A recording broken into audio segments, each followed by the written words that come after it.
Verbalisti. Moja jezička mreža.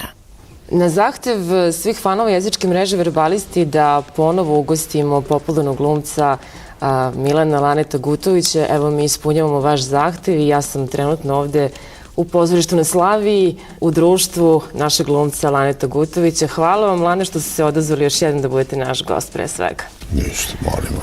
Mi smo preživjeli sad smak sveta, jedan koji je nedavno bio pre neki dan, ali nekako mi se čini da nikako ne možemo da preživimo tog velikog brata koji nas posmatra na svakom koraku.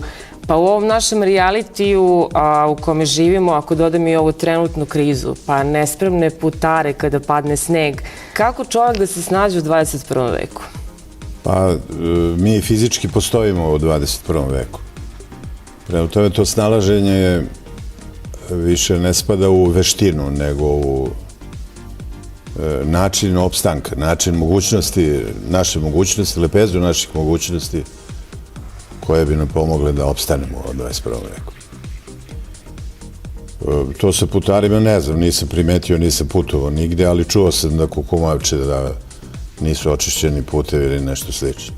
A sa velikim bratom to je već poznata, to je stvar koja već na svetu postoji jedan niz godina. Ne govorim samo o Orwellu, od Orwella, nego govorim i o kamerama koje su poređene sad već flagrantno po gradu da bi nam, Božem, pomogli da mi što lakše živimo i tako dalje. Suština je samo u tome da se zna gde se kreće.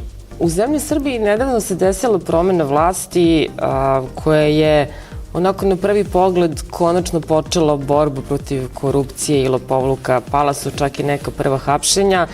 Kako vi vidite tu borbu? Je li to zaista nešto čime će se ići do kraja, što će se isterati do kraja, ili to čisto još jedna predstava za skupljanje političkih poena? Pa, borba za korupciju uglavnom je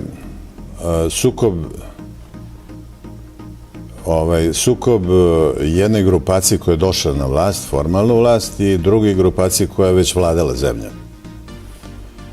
I u pitanju je praktično prvobitna akumulacija kapitala, prelivanje kapitala sa jednog mesta na drugo. I ono bi u suštini trebalo da znači mnogo ste maznuli, dajte i nama malo. Da bi se formirala nova grupa koja će da dođe u istu situaciju već za jedan period vremenski.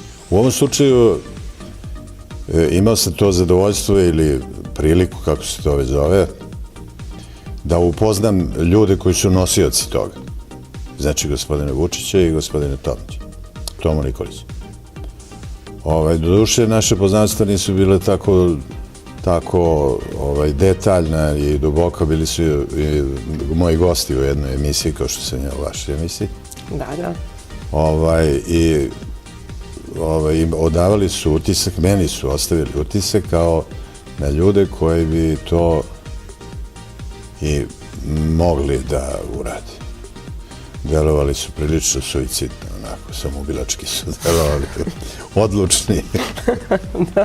Odlučni od toga. Tako da postoji mogućnost da u ovoj varijanti, eto, pa baš u ovom 21. veku doživimo jednu vladu koja ne želi da od ovih koji imaju mazde lovu, nego da jednostavno tu vrstu, tu tehniku zarađivanja novca ostavi u istoriji.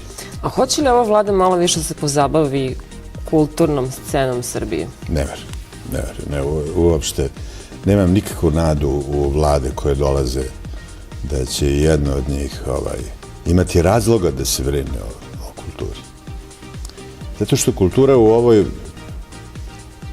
ovoj gužvi, u ovoj nemaštini, u ovom veku u kome se velike sile ponašaju kao klasične siledžije i otimaju ti deo teritorije, to je bilo bi skoro i paradoksalno da vlada kojoj otimaju jednu trećinu njene teritorije otimaju, vojno otimaju, da se brine o tome da li će biti u pozorištu repertoara koje je solidno ili nesolidno.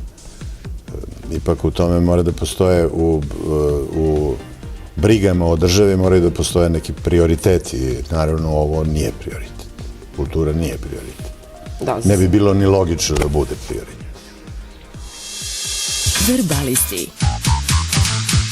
Moja jezička mreža.